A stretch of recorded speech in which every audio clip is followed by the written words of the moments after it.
Hi, I am Dr. Simone Sorteberg. I am a professor in the education department and the coordinator of our Master of Education program.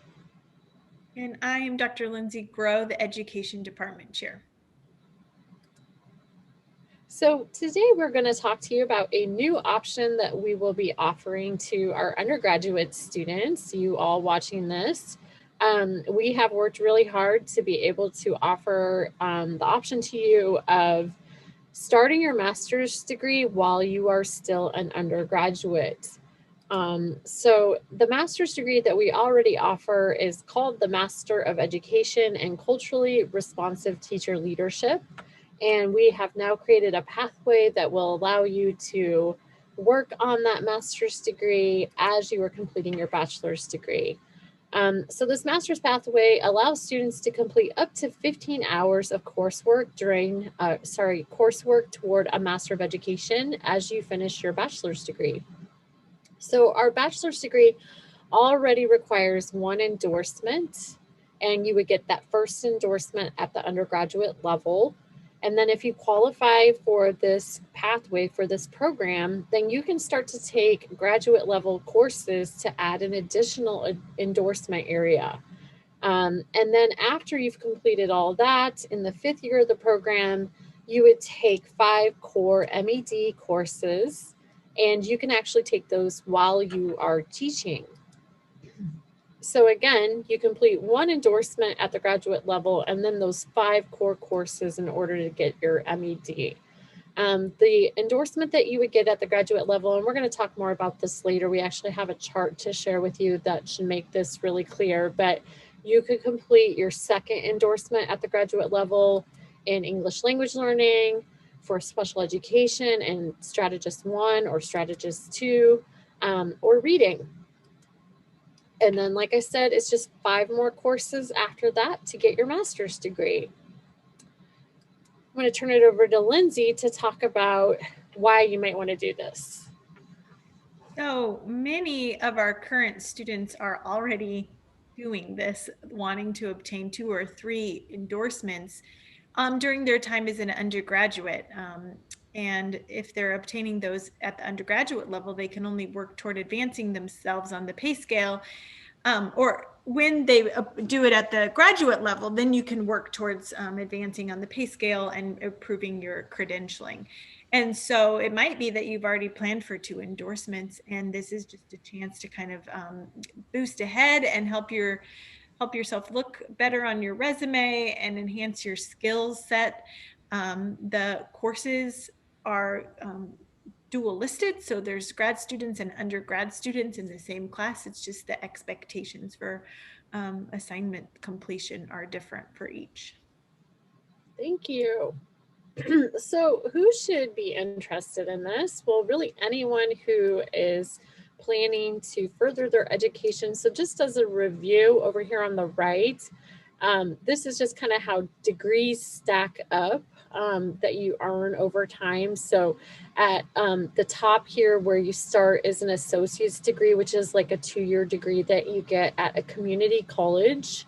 And then for 2 more years, for a total of 4, you earn your bachelor's degree. So if you're watching this webinar right now, you are working on your bachelor's degree.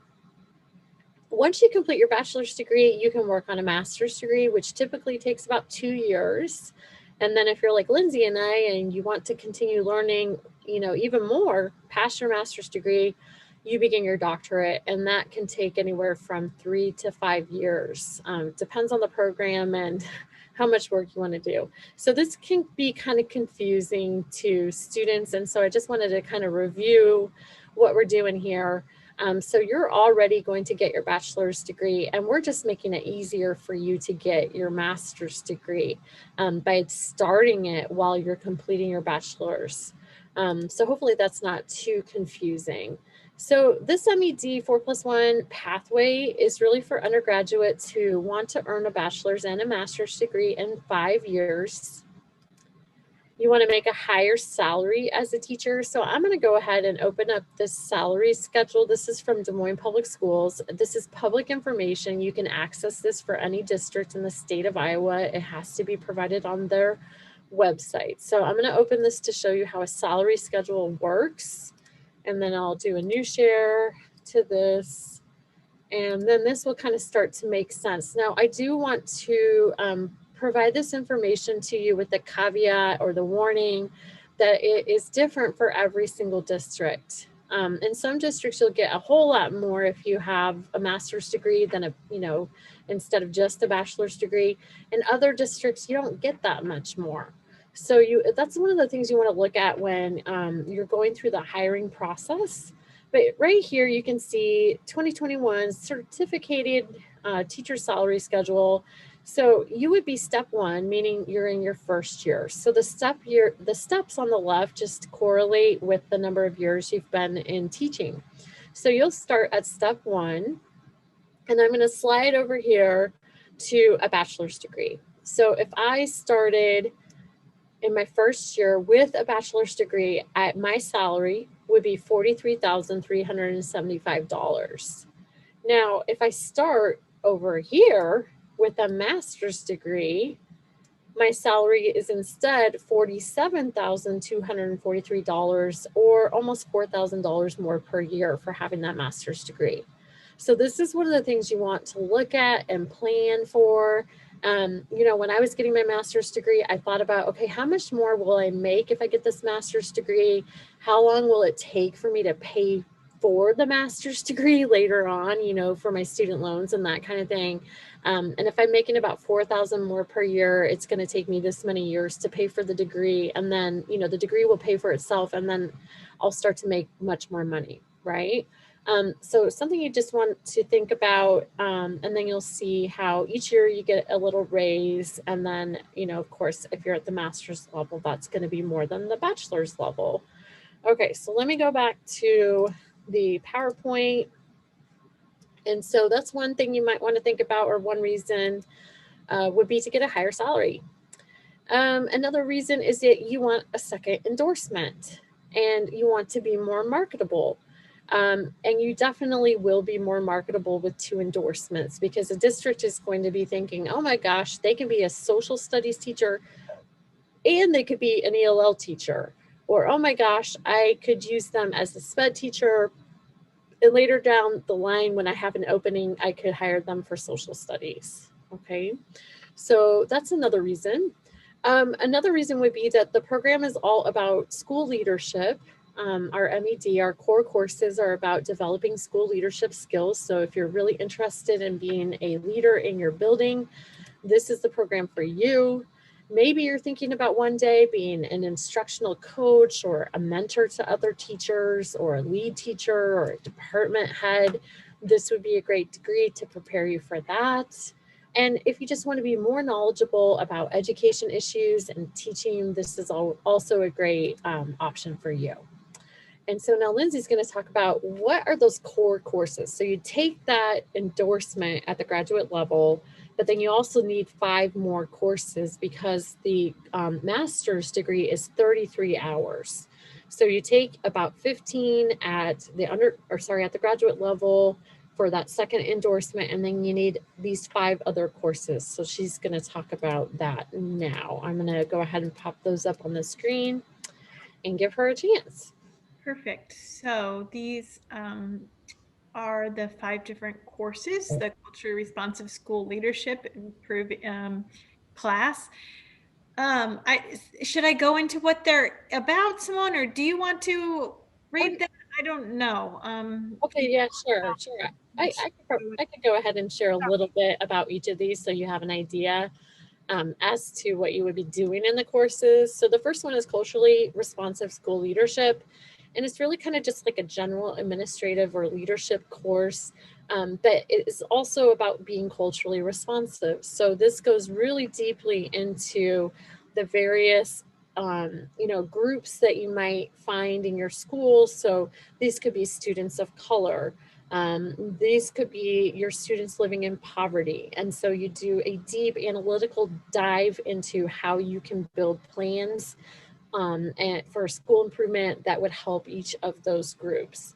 The next one is improving collaborative culture through coaching, modeling, and mentoring. In this course, you actually learn how to coach other teachers, how to model for other teachers, how to mentor. You learn about how the different evaluation processes work for teachers, the various teaching frameworks, as they're called in Iowa. The next one is my personal favorite because I designed this course and it was a need that I found I had when I was a teacher and then an administrator. And this one is empowering the community through education. And this is about how do you involve families in schools and how do you involve community stakeholders? So you're often going to find yourself in teaching, asking yourself, how do I get my parents more involved? This class is all about developing the dispositions and the plans in order to make that happen. The next one is a pretty standard master's course that is pretty much required of every master's in education program, which is research and education. However, this one is tailored to teachers and you are able to use what you learn in the class immediately in your classroom. The focus is on action research, which is researching in your own classroom and finding solutions to issues that come up in learning, behavior, etc., in your classroom. And it's just a really great course. And finally, also a very common course in master's programs in education is education policy and law. And here you're going to actually look at the cases and the case law that has emerged over time and set precedent for the way we handle legal issues in our schools. And then, of course, you'll also look at policy. So you'll be looking at, comparing No Child Left Behind to the Every Student Succeeds Act. You'll be looking at special education policy and law. So it just gives you a really solid foundation that is deeper than what we do at the undergrad level, and adds a lot of extra understanding and knowledge to your arsenal and your toolkit. Good thing to know is that you do this in your 5th year, so you're done doing school full time. And you've gotten, hopefully, your teaching job, your first teaching job. And so you might be thinking, well, how do I do that 5th year if I am teaching? Well, these classes are designed for teachers. Each course is 8 weeks long. You only take one at a time, and you complete all 5 of those courses in 1 year. So I take one 8-week course, then I take the next 8-week course, the next one, and so on and so forth. And we've actually even created the schedule to allow you to have a couple months off completely during summer break as well. So you don't do this through the summer, you get a nice little break. Do you want to add anything to that? I don't think so. You did a great job. All right, so next, you might be thinking, okay, well, which endorsement would I get? And we created this handy chart for you here.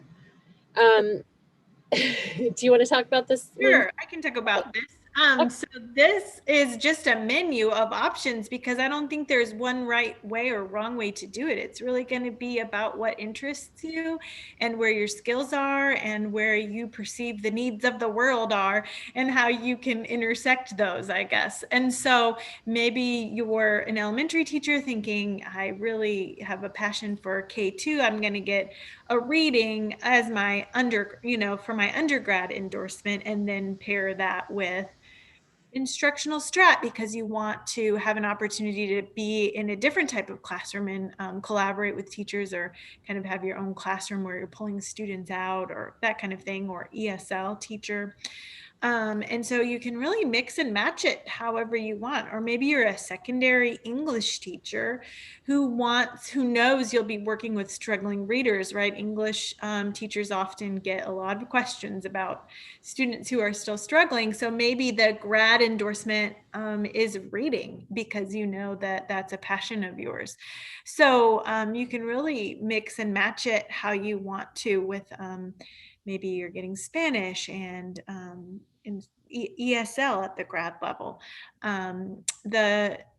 The piece at the bottom, if you're getting English language arts and reading, both of those are at the undergrad level. That English language arts one is not really standalone for pairing it with the grad endorsement. So your advisor can help you with this and talk through what are the needs in the field and how might what does it look like to be a teacher with one of these different endorsements? Some of them are classroom teachers and some of them have opportunities to, kind of go a different pathway and be have a different level of expertise so that they can do something different. So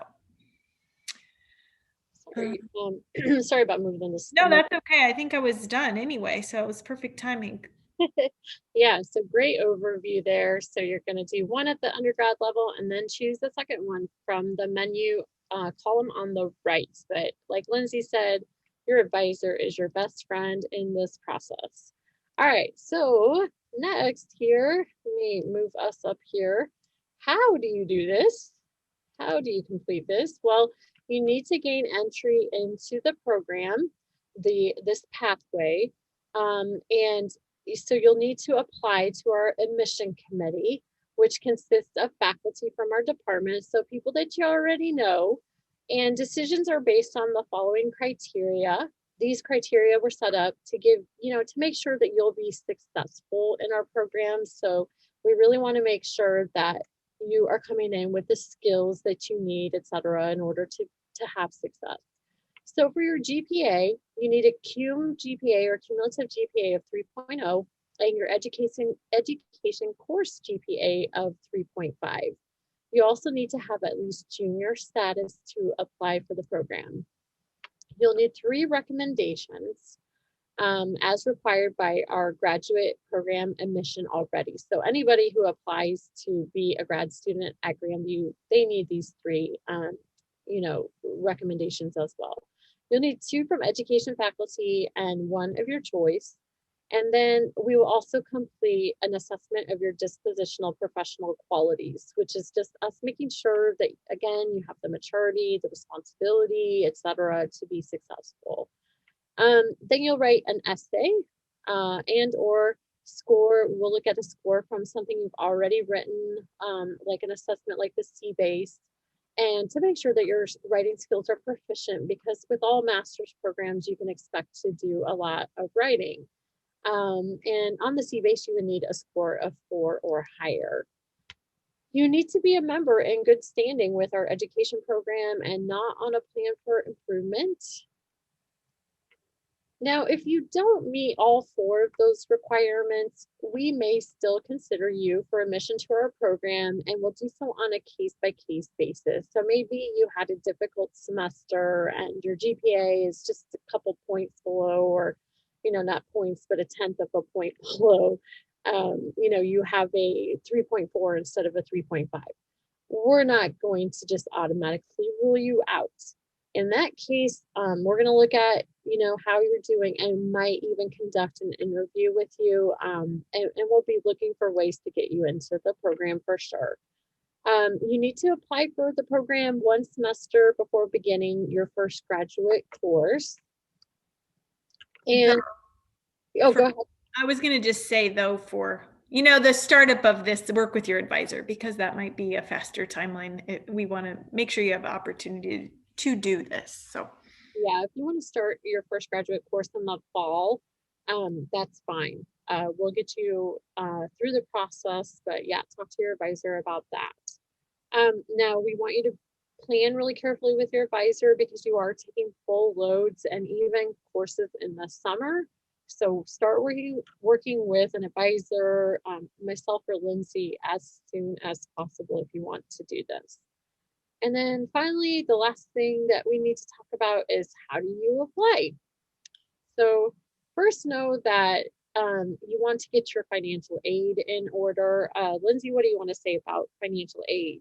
I want to say that they should email Sarah Freestone to just double check that their packaging is going to match up with this plan and see if there's any nuances, because everybody has a different package. Maybe they have Pell Grants or maybe they don't, and maybe they're on Grandview scholarships or different kinds of loans. So you just want to make sure that you're going to be able to do those 15 credits at the grad level without going over some limit or something like that. So we can help. I think it's really individually based. So I think we're going to have to look at those case by case and just make a good plan of what you want to do and have that all reviewed. Great, great. But just to let you know, Grandview is an affordable graduate degree option. We are competitive with other graduate degree programs. And then as a heads up, once you start teaching, there may be some scholarship money available. We don't make any promises about this in found fund that we have, excuse me, but there may be some scholarship money available. If you want to apply to the program, Stephen Kellogg, he's our admissions person. He is aware that this program is going to go into effect in the fall, but you might want to instead contact myself or Lindsay. So there's my email. Y'all probably know, who I am at this point, but Simone Sorteberg, there's my email. And then of course, Lindsay. And so, just find her on Outlook, and she's Grow at grandview.edu. And I just realized I don't have that on the slide, but contact me if you can't find Lindsay for some reason. Is there anything you want to add before we conclude this session? No, I don't think so. I just think that planning early with your advisor is really important, and that it's a 33 credit degree, 15 you can take to overlap with your undergrad, and then 15 others. So that 3 credit overlap you'll need to plan for, and that we're excited to be able to offer you this opportunity. And we really feel like it's going to give you an advantage. We've talked with some various human resources departments in districts around the metro, and they're excited for this possibility for you because they really want highly qualified teachers who are taking the initiative to bolster their skill sets and learn about different populations of students that they're going to be working with. So it'll really give you an advantage in getting hired and being really equipped to do your job. Great. Yep. So reach out to myself, Lindsay, or even Stephen, and he can, put you in contact with us. And we look forward to hearing from you with questions and any concerns you have.